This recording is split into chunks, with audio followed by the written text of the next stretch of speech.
من القصص اللي بتعجبني قوي قصة الفلاح والحصان.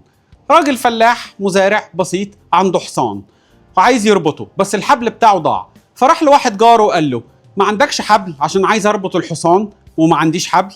جاره قال له: تعالى هات الحصان في الحتة اللي انت دايما بتربطه فيها، وتعالى على الهوا كده اعمل نفسك انك ربطته وشوف اللي هيحصل.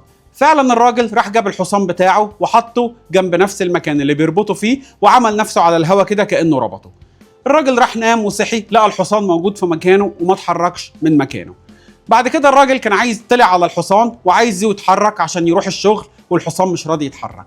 فراح جري على جاره وقال له: الحقني، الحصان مش راضي يمشي من مكانه. قال له: طب انت فكيت الحبل؟ اعمل نفسك انك فكيت الحبل وشوف هيتحرك ولا لا. رجع الراجل عمل نفسه بيفك الحبل من حوالين رقبة الحصان، وفعلا لقى الحصان اتحرك معاه ومشي وكمل.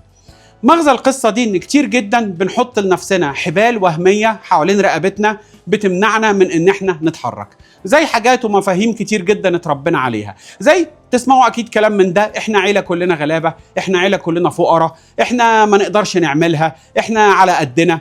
كل الكلام ده حبال وهمية انت بتحطها لنفسك. قصة انا مش قادر، قصة الموضوع ده صعب عليا، كلمة مش هقدر، ده حبل وهمي انت لفه حوالين رقبتك. فك الحبال الوهمية، تخلص منها، وابدأ قوم وتحرك واشتغل، وربنا ان شاء الله هيعينك وهتقدر توصل لهدفك وتنجح. ثانك يو.